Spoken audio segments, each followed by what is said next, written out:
Mayong gabi kanyang tanan mga kaigsunan diha ni Kristo Hesus atong Ginoo. Salamat kayo sa pagpaminaw nining hamubong video. Hinaot nga namo sa mayong panglawas og hinaot usab ang atong espirituhanon busog himsog sa mga pagtulunan sa atong Ginoo. Og busog usab diha sa pagkaon maong ustiya, ang Eucharistia din gisilibrar sa pari. Unya hinaot unta nga nakasimba mo, unya naka rosaryo kay mao among gyud kini ang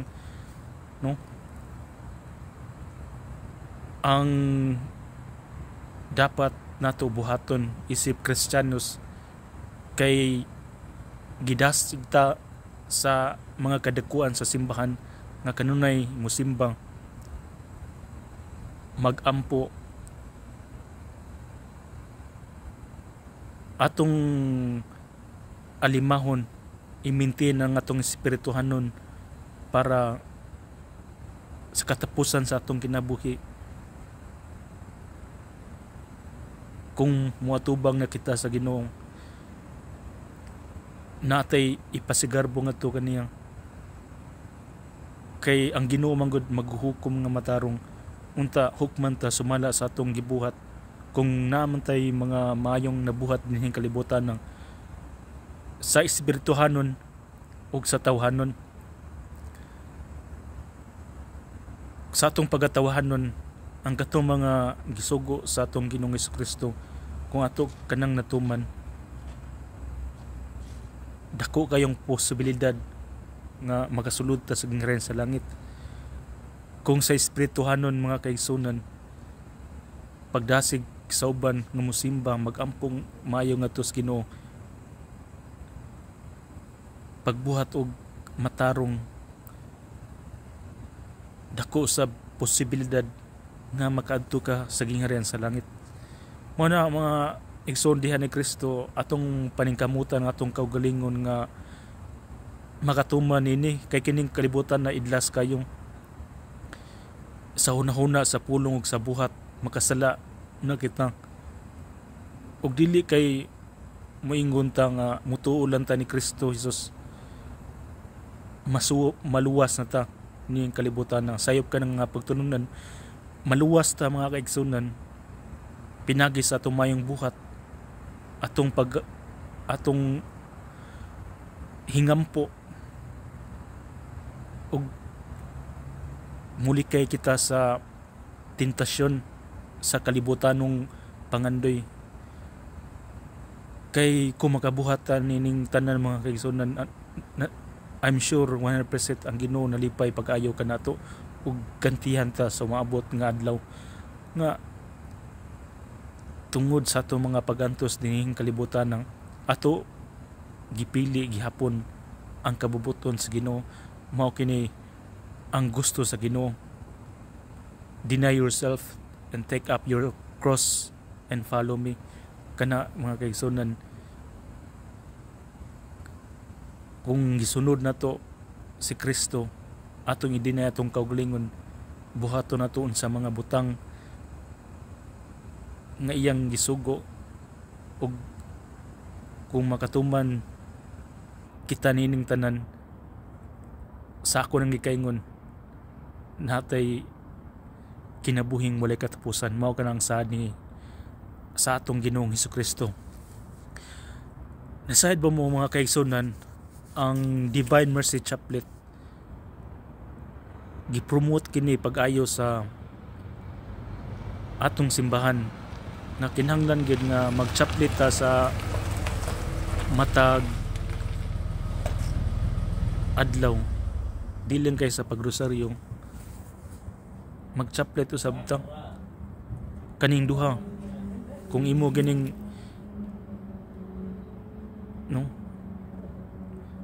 buhaton matag adlaw, ampo ka sa Santos nga Rosaryo, ampo ka sa chaplet sa Divine Mercy, dako kay nagiya sa atong espirituhanon. Kay ang Ginoo man gud misaad man gud ni Sister Faustina nga kumudangop ta sa iyang dakong kaluoy, di ta niya hukman sa moabot nga panahon nga siya mobalik. Kay nay saad kaniya nga ang pasensya na kay ni tawo dili kay ko ka istorya pagayo, basta nay mga tawo di ko ka focus. Mo na mga kaigsunan, ang Ginoo mismo ipadayag sa iyang kagulingon kay hapit naman sa mo balik. Ang Divine Mercy Chaplet dako kayog katabang sa atong kalag, kay naa diha ang iyang mga panaad. Pinaga ni Sister Faustina ang mga mensahe, kining mensahe sa panaad gipadayag ni Sister Faustina. Kung kinsa mong ganito mudangop sa iyang dakong kaluoy, bubuan niya dakong grasya sama sa laud kanang dagat ba nga sobrang ka dako, di gani mo halos makita ang yuta mama sa kabukiran tungod sa dakong laud. Ug mo kini gipasabot sa Ginoo, dakong grasya iyang kaluoy sama sa laud sa dagat, ibubo diha sa iyang katawhan, ibubo kanato mga igsunan. Unsa man gyud kini ang dakong grasya? Ang unang ang iyang buot ipasabot kaning sakramento sa kumpisal, number 1 na gipromote sa Ginoo, gidasig ta niyang pagkumpisal sa pari. Naa diha ang mga grasya mga kaigsunan kaning kumpisal sa pari. Kay pinagi sa kumpisal sa pari ang imong personal sins, kaning labi na kining dako nga sala, kung kinasingkasing nga imong pagpangayog pasaylo sa Ginoo diha sa pari, mapapas ka na. O pagpapas yan ang makaigsunan, naka sa estado sa grasya. Unya pag naka sa estado sa grasya, daghan na kayo ang magrasya nga madawat kanimo. Unya na kay puruhan posibilidad nga makasulod sa gingharian sa langit, pero hinumdum may di ta dayon makasulod sa gingharian sa langit. Kay kaning sala nga atong nahimo, kinahanglan siyang bayran ang atong mga sala. Dili ta dayon makasulod sa gingharian sa langit, kay ang gingharian sa langit mangud alang mangud sa mga putli nya katong mga sala mga kaigsunan nga atong nahimo. Ato kining bayran dinhi pa sa yuta. Kung di man ganata nato mabayran dinhi sa yuta, adto mabayran nato sa ikaduhang kinabuhi, maong purgatoryong. Parte na siya sa langit, pero limpyuhan kadaan, pero gitagaan kag paglaom nga makaadto sa gingharian sa langit, kay limpyuhan man kadiha sa purgatoryo. Kung gusto nyo nga dili mo agig purgatoryo, may panaad ang Divine Mercy, gitawag og fiesta sa iyang kaluoy. Siyempre fiesta sa iyang kaluoy diha sa iyang pagkabanhaw sa adlong Domingo. Mao man siguro na, or murag sunod Domingo pa gikan sa iyang pagkabanhaw nga gitawag Fiesta of the Divine Mercy. Pasensya na, nalimot ako kung kano sa to niyang fiesta sa dakong kaluoy sa atong Ginoo. Kung nakumpisal nimo ang tanang nimong mga sala, ang katong mga punishment nga imong nabuhat sa tibok nimong kinabuhi, kung nakumpisal man, pagsimba nimo sa dakong piyesta, huli obligatory na mga kaigsunan. So dako lang sa nga fiesta, dili na to samar na sa adlong Domingo nga kinahanglan ato gyud simbahon, kay obligasyon na isip Katoliko nga pagsimba sa mga dagkong piyesta sa simbahan, no? Kanang labi na sa Divine Mercy. Kung makasimba kanya na mga kaigsunan, dawat nimo ang sakramento sa Eucharistia, tanan nimo mga punishment mapapas. Kung mamatay man ka ni anang adlaw, sigurado diretso ka sa langit, kay napapas man ang imong mga punishment, no? Temporal punishment nga dapat bayran nga to sa purgatorio, pero nabayran muna diri sa kalibutan pinagi sa pagsimpa sa piyesta sa, no, dakong kaluoy sa atong Ginoo. So mao na nga dako kay katabang ganing chaplet sa The Divine Mercy. Dili lang kay sa pagsimba, no? Dili lang kayo sa pagkumpisal, pagdawat sa lawas ug dugo sa atong Ginoo panahon sa misa. Kaning chaplet matagadlaw, kay di man ta 100% nga makasimba adlaw-adlaw sa misa. Although ang misa, mass, is the highest form of prayers, pero ang chaplet nakatabang nato sa tawag sa personal prayer, atong personal nga pag-ampo para maminti natong espirituhanon ang atong espirituhanon, subay unta, no, sa kabuton sa Ginoo. Posibilidad man gud ni nga, no, sakmiton sa yawa pinagi sa paghalad, pag sud diha sa atong hunahuna nga mubuhat sa kalibutanong pangandoy. Pero ang pag-ampo sa santos nga chaplet makatabang nato sa pagkabalaan, pagkasantos.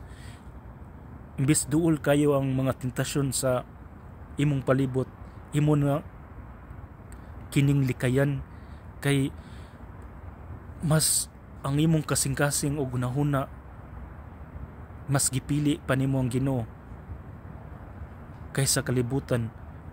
Mao kana mga kaigsunan, dili kasabot ang mga tao hunahuna puro kalibutanon, ug dili gyud kamo magkayo sa bahin niya na mo na ikaw lahi ka sa uban, ikaw na feel nimo nga nabilong ka sa ubang mga tao nga sama kanimo, ang pangandoy mao ang Ginoo.